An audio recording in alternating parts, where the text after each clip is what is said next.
ശബ്ദം മാത്രമേ കേൾക്കാൻ പറ്റുള്ളൂ. ഡോക്ടർ, ഞാൻ 10 years മുമ്പ് ബ്രേസസ് ഇട്ടായിരുന്നു. അപ്പോൾ എൻ്റെ 4 ടൂത്ത് റിമൂവ് ചെയ്തു. അത് കഴിഞ്ഞ് 1 year കഴിഞ്ഞപ്പോഴേക്കും നന്നായിട്ട് താന്ന് കഴിഞ്ഞപ്പോഴാണ് ഞാനത് റിമൂവ് ചെയ്തത്. കല്യാണത്തിന് മുമ്പാണ് റിമൂവ് ചെയ്തത്? അല്ല, ഇത് കല്യാണം കഴിഞ്ഞതിന് ശേഷം രണ്ടാമത് വീണ്ടും ഇടുക ചെയ്തത്. ആദ്യത്തെ പ്രാവശ്യം അതൊരു 6 months ഇട്ടു.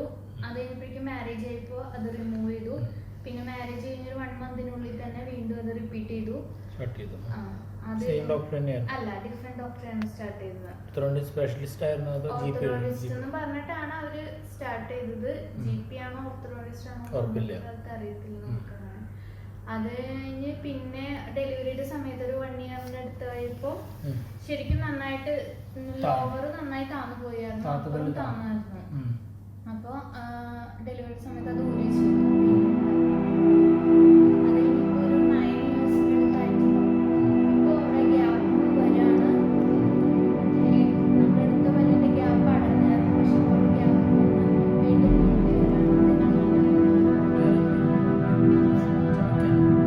ചവയ്ക്കാനായിട്ട് എനിക്കിതൊരു നമുക്ക് ഫീൽ ചെയ്തിട്ടില്ല. ഞാൻ ചവച്ചിട്ട് പിന്നെ നമ്മളത് ബീഫൊക്കെ തിന്നുമ്പോൾ കട്ടിയുള്ളതൊക്കെ കഴിക്കുമ്പോൾ കൂടുതൽ ഭക്ഷണം കഴിക്കുമ്പോൾ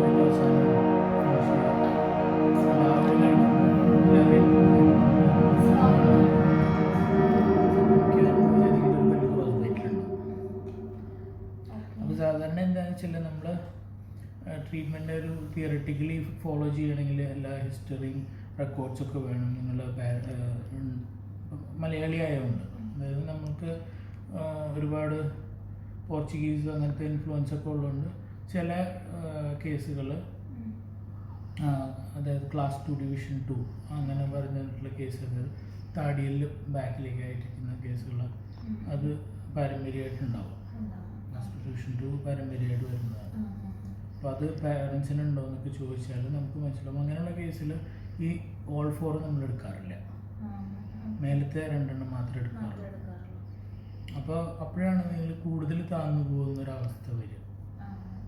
അപ്പം എപ്പോഴും നമ്മൾ ലിപ്പ് കോമൺ മാൻ മനസ്സിലാക്കാൻ വേണ്ടിയിട്ട് ചുണ്ടുകൾ നോർമലായിട്ട് റിപ്പോസ് എന്ന് പറയും. റിപ്പോസ് എന്ന് വെച്ചാൽ നമ്മൾ റിലാക്സ്ഡ് ആയിട്ട് ഇരിക്കുന്ന സമയത്ത് പതിയെ ടച്ച് ആയിട്ടിരിക്കുന്നു, ഗ്യാപ്പ് ഉണ്ടാകാൻ പാടില്ല. കൂടുതൽ ഉള്ളിലേക്ക് പോയാലും ഇവിടെ താഴെയുള്ള മെൻഡോലിയബിൾ സർക്കസ് എന്ന് പറയും, ഇതും സ്റ്റീപ്പാവും, കൂടുതൽ ഡീപ്പാവും. അപ്പോഴും ഒരു വയസ്സായ ഒരു അപ്പിയറൻസ് വരുന്നത്. അപ്പോൾ ഈ ലിപ്പ് ടച്ച് ചെയ്യുന്ന ആ സമയത്താണ് നമുക്ക് നിർത്തേണ്ടത്. അതായത് താഴ്ത്തൽ, റിട്രാക്ഷൻ എന്നാണ് പറയുക അതിനാണ്. അതിന് മാസിക റിട്രാക്ഷൻ ഉണ്ട്, ഇൻഡിവിജ്വൽ റിട്രാക്ഷൻ. അപ്പോൾ അത് നിർത്തിയതിന് ശേഷം പിന്നെയുള്ള ഗ്യാപ്പ്, പല്ലിൻ്റെ ഗ്യാപ്പ് ഉണ്ടെങ്കിൽ പുറകിലെ പല്ല് ഫ്രണ്ടിലേക്ക് വലിച്ചു കൊണ്ടുവന്നിട്ട് അടക്കിയാണ് വേണ്ടത്. മിക്കവാറും എന്താണ് ചെയ്യാന്ന് വെച്ചാൽ കുറച്ച് താന്നു അത്രയും മതി എന്ന് പറഞ്ഞിട്ട് ഗ്യാപ്പ് കുഴപ്പമില്ല, കല്യാണം കഴിക്കാം, തിരക്കിട്ടിട്ട് എല്ലാവരും ചെയ്യും. പിന്നെ രണ്ടാമത്തെ ഒരു എറർ എന്ന് വെച്ചാൽ ക്രോസ് ബൈറ്റ് ഉണ്ടായിരുന്നു എന്ന് തോന്നുന്നു. ക്രോസ് ബൈറ്റ് ഉണ്ടെങ്കിൽ ആദ്യത്തെ പ്രയോറിറ്റി ക്രോസ് ബൈറ്റ് കറക്റ്റ് ചെയ്യുക എന്നുള്ളതാണ്. അതായത് ഹൊറിസോണ്ടൽ കറക്ഷനാണ് ആദ്യം ചെയ്യേണ്ടത്. ഉള്ളിലേക്ക് താന്നു കഴിഞ്ഞിട്ടുള്ള പല്ലുകൾ ഉണ്ടെങ്കിൽ നിങ്ങൾക്ക് ചവയ്ക്കാൻ ബുദ്ധിമുട്ടായിരിക്കും. എൻ്റെ ലോവറിൽ മൊത്തം കട്ടപ്പല്ലൊക്കെ ആയിരുന്നു. അതൊക്കെ ഒരുവിധം കട്ടപ്പല്ലൊക്കെ മാറി. പക്ഷെ ഇപ്പോഴും ലോവർ താഴ്ന്നിരിക്കുകയാണെങ്കിലും അവിടെ വീണ്ടും ഈവനായിട്ടല്ല ഇരിക്കുന്നത്, അൺഈവനായിട്ടാണ് ടൂത്ത്സ് ഇരിക്കുന്നത്. സാധാരണ അലൈൻമെന്റ് ഇപ്പോൾ ഈ വെർട്ടിക്കൽ അലൈൻമെന്റ് സാധാരണ കറക്റ്റ് ചെയ്താൽ മാറാറില്ല. ഹൊറിസോണ്ടൽ അലൈൻമെന്റ് ക്രൗഡിങ് ഒക്കെ ചിലപ്പോൾ ഒരു ചെറിയ ലാപ്സ് ഒക്കെ വരാറുണ്ട്. പിന്നെ നമ്മൾ കേസ് സെലക്ഷനും ട്രീറ്റ്മെന്റ് പ്ലാനിങ്ങും കറക്റ്റ് ആണെന്നുണ്ടെങ്കിൽ ലാപ്സ് ടെൻഡൻസി കുറവായിരിക്കും. അതായത് ഞാൻ പറഞ്ഞല്ലോ നേരത്തെ ക്ലാസ് 2 ഡിവിഷൻ 1 അല്ലെങ്കിൽ 2 ഒക്കെ ആണെങ്കിൽ മേലത്തെ 2 പല്ല് മാത്രമേ എടുക്കാറുള്ളൂ. പക്ഷെ ചിലർ റാൻഡമായിട്ട് എല്ലാ all 4 എക്സ്ട്രാക്ഷനും ചെയ്തിട്ട് ഇങ്ങനെ ചെയ്യാറുണ്ട്. അപ്പോൾ ആവശ്യത്തിൽ കൂടുതൽ താഴ്ന്നു പോകും. പ്രത്യേകിച്ച് GP ഡോക്ടർമാരാണ് ചെയ്യുന്നതെങ്കിൽ അവർക്ക് ഇതിനെക്കുറിച്ചിട്ടുള്ള കൂടുതൽ ട്രെയിനിങ് ഒന്നും കിട്ടാത്തതുകൊണ്ട് അവർ കണ്ടുപിടിച്ചിട്ടുള്ള ഒരു സീക്വൻസിൽ ചെയ്യും. ചിലപ്പോൾ കറക്റ്റായിട്ട് വരും, മിക്കവാറും പ്രശ്നങ്ങൾ ഉണ്ടാവും. പക്ഷേ പേഷ്യൻ്റ് ഹാപ്പി ആവുന്നതോടെ അവരെങ്ങനെയെങ്കിലും എന്നാൽ പേഷ്യൻ്റ് ഹാപ്പിയാണെന്ന് അറിഞ്ഞാൽ അവർ പിന്നെ അതിൻ്റെ മറ്റു വശങ്ങൾ നിങ്ങൾക്ക് വേണ്ടുള്ള ക്രോസ് ബൈറ്റ് ഉണ്ട്, ഇത് കറക്റ്റ് ചെയ്യണം, മറ്റു പ്രശ്നങ്ങളുണ്ട്, പിന്നീട് വരാം, ഇതൊന്നും പറയില്ല. ഒരു അവരുടെ കാര്യം കഴിഞ്ഞല്ലോ, നിങ്ങൾ ഹാപ്പി ആയല്ലോ എന്ന് പറഞ്ഞിട്ട് ഒരു വിടും. അതാണ് സാധാരണ സംഭവിക്കാറ്. നിങ്ങൾക്കുള്ള ഫങ്ഷൻ, അതായത് പല്ലുകളുടെ മെയിൻ ഫങ്ഷൻ എന്ന് വെച്ചാൽ ചവയ്ക്കുക എന്നുള്ളതാണ്. ചവയ്ക്കുന്നത് നടക്കുന്നില്ല, നിങ്ങൾ വിഴുങ്ങുകയാണ് ഇപ്പം ചെയ്യുന്നത്. അപ്പം അത് കണ്ടെത്തി നേരെ ആക്കണമെന്നുണ്ടെങ്കിൽ അത് ഓർത്തോഡോണ്ടിസ്റ്റ് ആയിരുന്നെങ്കിൽ കണ്ടെത്തിയാനെ. ആദ്യം അതായിരിക്കും നോക്കുക. ക്രോസ് ബൈറ്റ് ഉണ്ട്, അത് ഭയങ്കര ടഫാണ് കറക്റ്റ് ചെയ്യാൻ. അപ്പോൾ അത് ആദ്യമേ നിങ്ങൾ പറഞ്ഞ് ഉപദേശിച്ചാണ്. അപ്പം മിക്കവാറും GP ഡോക്ടർമാരായിരിക്കും ചെയ്തിട്ടുണ്ടാവുക. അപ്പോൾ അതുകൊണ്ടുള്ള പ്രശ്നങ്ങളാണ്. അപ്പോൾ വീണ്ടും അത് കറക്റ്റ് ചെയ്യണം, ആദ്യം ഫങ്ഷൻ കറക്റ്റ് ചെയ്യണം. അപ്പോൾ നിങ്ങൾക്ക് ഫുഡ് എൻജോയ് ചെയ്യാൻ പറ്റും.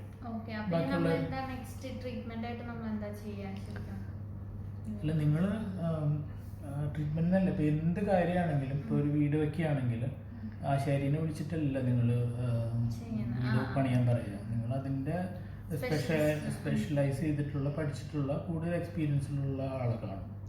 ക്രിമിനൽ കുറ്റമാണെന്നുണ്ടെങ്കിൽ ഹൈക്കോടതിയിൽ നല്ല ലോയറെ കാണും. ചെറിയ ചെറിയ കുറ്റങ്ങളാണെന്നുണ്ടെങ്കിൽ സാധാരണ വക്കീലിൻ്റെ അടുത്ത് കൊടുത്ത് നമ്മൾ ചെറിയ ഇതിന് അവസാനിപ്പിക്കും. അപ്പം പ്രശ്നത്തിൻ്റെ സിവിയറിറ്റി, നിങ്ങൾക്ക് അതുകൊണ്ട് എന്താണ് ഗുണം, നിങ്ങൾക്ക് അതുകൊണ്ട് ഒരു ഫിനാൻഷ്യൽ ബെനിഫിറ്റ് കിട്ടുമോ? ഇപ്പോൾ യൂറോപ്യൻ കൺട്രീസിലേക്കൊക്കെ പോവുകയാണ്, ഗൾഫ് കൺട്രീസിലൊക്കെ ആണെന്നുണ്ടെങ്കിൽ നിങ്ങൾക്ക് സ്മൈലിനൊക്കെ ഇമ്പോർട്ടൻസ് ഉണ്ട്. അപ്പോൾ അതിനനുസരിച്ചുള്ള കാശ് കൊടുത്തിട്ട് നല്ല ഡോക്ടറെ കൊണ്ട് നിങ്ങൾ പരിശോധിപ്പിക്കണം, ഓപ്ഷൻസ് ചോദിക്കണം. ഓരോ ഓപ്ഷൻസിനും ഉള്ള പ്രോസ് ആൻഡ് കോൺസ്, അതായത് അഡ്വാൻറ്റേജും ഡിസഡ്വാൻറ്റേജും ചോദിച്ചിട്ട് മനസ്സിലാക്കിയിട്ട് നിങ്ങൾ ഇൻഫോംഡ് ഡിസിഷൻ എടുക്കണം. അല്ലാണ്ട് ഡോക്ടറെ പാറ്റേണൈസ് ചെയ്യാൻ പാടില്ല. ഇങ്ങനെ ചെയ്യാൻ പറ്റുള്ളൂ എന്ന് പറഞ്ഞിട്ട് എനിക്കറിയാം. അപ്പം എൻ്റെ കയ്യിൽ ഒരു സ്ക്രൂ ഡ്രൈവർ ഉണ്ടെങ്കിൽ എല്ലാ പ്രശ്നവും സ്ക്രൂ ആയിട്ട് എനിക്ക് തോന്നുന്നു. അപ്പോൾ ആ ഡോക്ടർക്ക് അത് മാത്രമേ അറിയുള്ളൂ എന്നുണ്ടെങ്കിൽ എല്ലാ പ്രശ്നവും ആ രീതിയിൽ സമീപിക്കും, എന്ത് വന്നാലും അതേ ചെയ്യുള്ളൂ. അപ്പോൾ അതിൽ എക്സ്പീരിയൻസ് ആയിട്ടുള്ള നല്ല ഡോക്ടറെ കണ്ടിട്ട് നിങ്ങൾ ട്രീറ്റ്മെൻറ്റ് ചെയ്യണം. അതാണ് എല്ലാത്തിനും അത് തന്നെയാണ്. ഇപ്പോൾ ഗൈനക്കോളജിക്കൽ പ്രശ്നമാണെങ്കിൽ സാധാരണ ഇമീഡിയറ്റ് ഡോക്ടർമാരുടെ അടുത്ത് നമ്മൾ പോവില്ലല്ലോ. അതിനടുത്ത് എന്തുകൊണ്ടാണ് പോകുന്നത്? പണ്ടൊക്കെ പോയിരുന്നു, പണ്ട് വേറെ സ്പെഷ്യലൈസേഷൻ ഇല്ലാത്തതുകൊണ്ട് മിഡ് വൈഫുമാരാണ് പ്രസവം എടുത്തിരുന്നത്.